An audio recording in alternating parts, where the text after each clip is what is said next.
আজকে বন্ধুর বার্থডে সেলিব্রেশনে বন্ধুর একই অবস্থা করা হলো। চলো বিষয়টা তোমাদের শুরু থেকে বলি। দেখো, সকালবেলায় উঠে আমার বাড়ি থেকে কাজ বললো যে মাঠে আব্বাজিকে খাবার দিতে যেতে হবে। ওই জন্য খাবারটা নিয়ে বড় আব্বাজি নিনজা করে চলে আসলাম আমাদের জমিতে। আর তোমরা তো প্রায় সকলেই জানবে যে এখন ধান কাটার পরে রায় বোনা হয়েছে, আর আমাদের জমিতে রায় একটু আগে বোনা হয়েছে। তাই এখন আব্বাজি তো জমিতে ঘাস নিড়ানোর কাজ করছে, আর মাঠের জমি থেকে পাড়াতে এসে দেখি ছোটু পাড়ার পুকুর পাড়ে মাছ ধরছে। এদিকে তো ছোট মাছ ধরছে, আর এইদিকে আমার বন্ধু সমাজনে বালোকে ইশারা হি কাফি হ্যায়।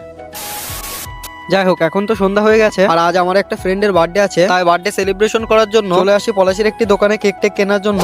তারপর তো দোকান থেকে একটি পছন্দ মতো কেক নিয়ে নিই। এরপর তো কেক টেক নেওয়া কমপ্লিট হয়ে গেলে চলে আসি পলাশি ওই ঐতিহাসিক মনুমেন্ট। আর মনুমেন্টে আসতেই কিছু ভালোবাসার মানুষের সাথে দেখা হয়ে যায়, আর এনারাও কিন্তু ইউটিউবে ভিডিও বানায়। আর তোমরা চাইলে একবার চ্যানেলটা দেখতে পারো। চ্যানেলের নাম হলো ফালতু ছেলে 007। ফাইনালি বন্ধু কেক কেটে বন্ধুর 16তম বার্থডে সেলিব্রেট করলো। বন্ধুর বার্থডে বলে কথা, বন্ধুকে একটু ভূত না বানালে হয়। তাই বন্ধুকে তো সোনু স্প্রে মেরে মুখের অবস্থা খারাপ করে দেওয়া হয়েছিল। তো এখন তো আমরা বন্ধুর বার্থডে এনজয় করি। আর তোমরা চ্যানেলটা ঝটপট সাবস্ক্রাইব করে দাও। বাই।